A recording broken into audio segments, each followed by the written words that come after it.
로마서 7장.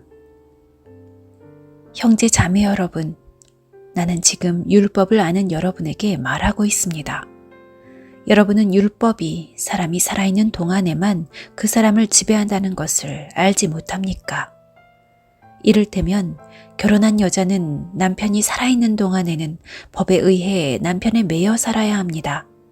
하지만 남편이 죽으면 그 여자는 남편에게 매여 있던 법에서 해방됩니다. 그래서 여자가 남편이 아직 살아있는데도 다른 남자와 결혼하면 그 여자는 간음죄를 짓는 것이 되지만 만일 남편이 죽으면 그 여자는 그 법에서 해방되므로 다른 남자와 결혼하더라도 간음죄를 짓는 것이 되지 않습니다. 내 형제 자매 여러분, 이와 같이 여러분들도 그리스도의 몸으로 말미암아 율법에 대해 죽었습니다. 이제 여러분은 하나님께 열매를 맺기 위해 다른 분, 곧 죽은 사람들 가운데서 살아나신 그분의 사람이 되었습니다. 전에 우리가 죄의 성품에 사로잡혀 살았을 때는 율법이 우리 몸속에서 죄를 지으려는 욕망을 일으켜 죽음에 이르는 열매를 맺게 했었습니다. 그러나 이제 우리는 우리를 가둔 율법에 대해 죽고 율법으로부터 해방되었습니다. 그러므로 우리는 기록된 문자에 따라 하나님을 섬기는 것이 아니라 성령의 새로운 방법으로 하나님을 섬깁니다. 그렇다면 우리가 무슨 말을 하겠습니까? 율법이 죄입니까? 절대로 그렇지 않습니다. 율법이 없었다면 나는 죄가 무엇인지 알지 못했을 것입니다. 율법이 탐내지 마라고 말하지 않았다면 나는 탐내는 것이 무엇인지 알지 못했을 것입니다. 그러나 죄는 이 계명을 이용하여 기회를 엿보아 내 속에서 온갖 탐심을 일으켰습니다. 율법이 없다면 죄는 죽은 것이나 다름없습니다.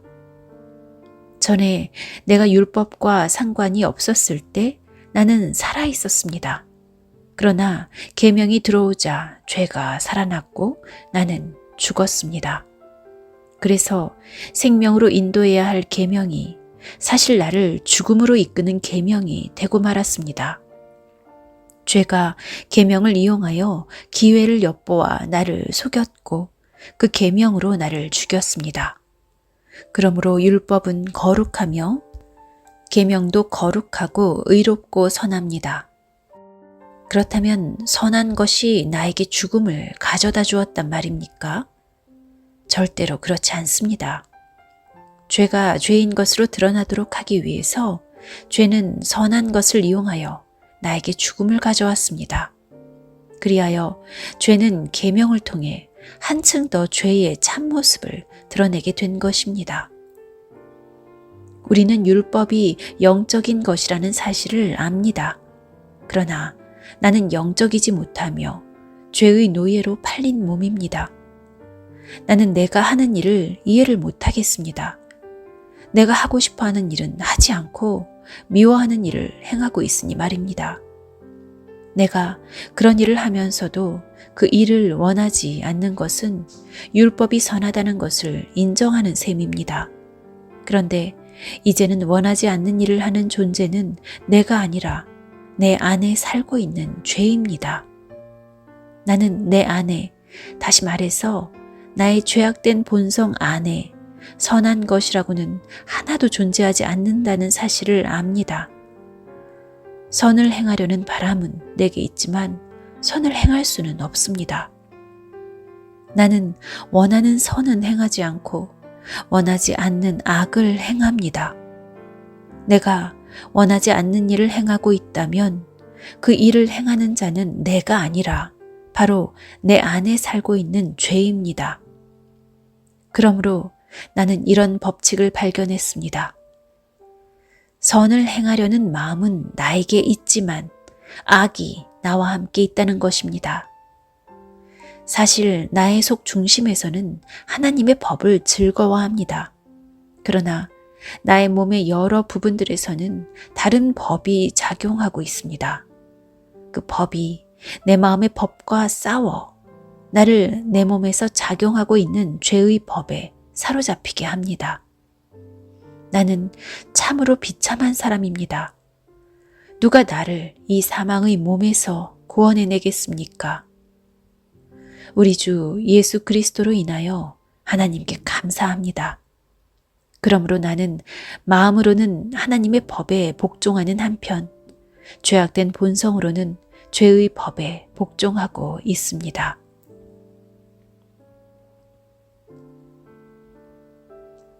로마서 8장. 그러므로 이제 그리스도 예수 안에 있는 사람은 정죄를 받지 않습니다. 그것은 그리스도 예수 안에서 생명을 주시는 성령의 법이 죄와 사망의 법에서 여러분을 해방시켰기 때문입니다. 율법이 죄의 본성 때문에 연약하여 할 수 없었던 것을 하나님께서는 죄를 없애기 위해 자신의 아들을 죄 있는 사람의 모양으로 보내심으로써 행하셨습니다. 하나님께서는 죄인들 속에 거하고 있는 죄에 대해 유죄 판결을 내리셨습니다. 이렇게 하여 죄의 본성에 따라 살지 아니하고 성령에 따라 살고 있는 우리에게 율법의 의로운 요구들이 완벽히 이루어졌습니다. 죄의 본성을 따라 사는 사람들은 죄의 본성이 바라는 일을 생각하지만 성령을 따라 사는 사람들은 성령이 바라시는 일을 생각합니다. 죄의 본성에 지배를 받는 사람의 생각은 죽음이지만 성령의 지배를 받는 사람의 생각은 생명과 평강입니다. 죄의 본성이 생각하는 것은 하나님을 거스르는 것입니다. 그것은 하나님의 법에 복종하지 않을 뿐 아니라 할 수도 없습니다. 죄의 본성에 지배를 받는 사람은 하나님을 기쁘시게 할 수 없습니다. 그러나 하나님의 영이 여러분 안에 계시다면 여러분은 죄의 본성의 지배를 받지 않고 성령의 지배를 받게 됩니다. 누구든지 그리스도의 영이 없는 사람은 그리스도에게 속한 사람이 아닙니다. 반면 그리스도께서 여러분 안에 계시다면 여러분의 몸은 죄 때문에 죽은 존재이지만 여러분의 영은 의 때문에 살아 있습니다. 예수님을 죽은 사람들 가운데서 다시 살리신 분의 영이 여러분 안에 살아계시면 여러분 안에 계신 그분의 영으로서 여러분의 죽을 몸도 살리실 것입니다. 그러므로 형제 여러분, 우리는 빚을 진 사람들입니다. 그러나 죄의 본성을 따라 살아야 하는 죄의 본성에 빚진 사람이 아닙니다. 죄의 본성에 따라 산다면 여러분은 죽을 것입니다. 그러나 성령의 도우심을 받아 몸의 악한 일을 죽인다면 여러분은 살 것입니다. 왜냐하면 하나님의 영으로 인도받는 사람들은 누구나 하나님의 자녀이기 때문입니다. 여러분이 받은 성령은 여러분을 다시 두려움에 이르게 하는 노예로 만드는 영이 아니라 여러분을 하나님의 자녀가 되게 하는 영이십니다. 그래서 우리는 그 성령을 의지하여 아바 아버지라고 부를 수 있는 것입니다. 성령께서는 친히 우리의 영과 함께 우리가 하나님의 자녀라는 것을 증언합니다. 자녀라면 또한 상속자이기도 합니다. 우리는 하나님의 상속자이며 또한 그리스도와 공동의 상속자입니다. 그래서 우리는 그리스도께서 누리시는 영광에 참여하기 위해 그분이 겪으신 고난에도 참여하는 것입니다. 나는 현재 우리가 겪는 고난은 장차 우리에게 나타날 영광과 비교하면 아무것도 아니라고 생각합니다. 모든 피조물은 하나님의 자녀들이 나타나기만을 간절히 기다리고 있습니다. 피조물은 허무하게 되었습니다. 그렇게 된 것은 피조물이 원해서가 아니라 그렇게 하신 하나님의 뜻 때문이었습니다. 하지만 소망은 있습니다. 그것은 피조물도 썩어짐의 굴레에서 해방되어 하나님의 자녀가 누리는 영광스러운 자유에 참여하리라는 소망입니다. 우리는 모든 피조물이 이제까지 신음하고 해산의 고통을 겪고 있다는 것을 압니다. 피조물만 아니라 성령의 첫 열매를 받은 우리들 자신도 속으로 신음하며 우리가 하나님의 자녀가 되는 것과 우리 몸이 구속될 것을 간절히 기다리고 있습니다. 우리는 이러한 소망으로 구원을 받았습니다. 눈에 보이는 소망은 소망이 아닙니다. 보이는 것을 소망하는 사람이 어디 있겠습니까? 따라서 우리가 아직 보지 못한 것을 소망한다면 우리는 그것을 인내함으로 기다려야 합니다.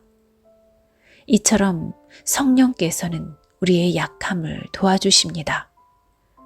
우리는 무엇을 기도해야 하는지도 모르지만 성령께서는 말로 다 표현할 수 없는 간절함으로 우리를 위해 중보기도를 하십니다. 사람의 마음을 꿰뚫어 보시는 하나님께서는 성령의 생각이 무엇인지를 아십니다. 그것은 성령께서 하나님의 뜻에 따라 성도들을 위해 중보기도를 하시기 때문입니다. 우리는 하나님께서 모든 일을 하나님을 사랑하는 사람, 즉 하나님의 목적을 위해 부름을 입은 사람들의 선을 위하여 하신다는 것을 알고 있습니다.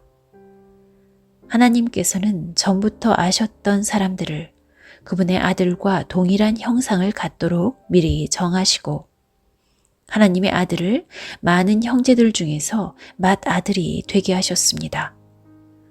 하나님께서는 미리 정하신 사람들을 부르셨고 부르신 사람들을 의롭다고 하셨고 의롭다고 하신 사람들을 영화롭게 하셨습니다. 이 점에 대해 우리가 무엇이라고 말할 수 있겠습니까? 하나님께서 우리 편이시라면 누가 우리를 대적하겠습니까? 자기 아들까지도 아끼지 않고 우리 모두를 위해 내어주신 분께서 그 아들과 함께 우리에게 모든 것을 은혜로 주지 않으시겠습니까? 하나님께서 택하신 사람들을 누가 고소할 수 있겠습니까? 의롭게 하시는 분은 하나님이신데 누가 감히 죄가 있다고 판단하겠습니까? 죽으신 분은 그리스도 예수이십니다. 그분은 죽으셨을 뿐만 아니라 다시 살아나 하나님의 오른편에 앉아 계시면서 우리를 위해 중보기도를 하고 계십니다. 누가 우리를 그리스도의 사랑에서 끊을 수 있겠습니까? 환난입니까? 아니면 어려움입니까? 핍박입니까? 그렇지 않으면 굶주림입니까? 헐벗음입니까? 위험입니까? 아니면 칼입니까?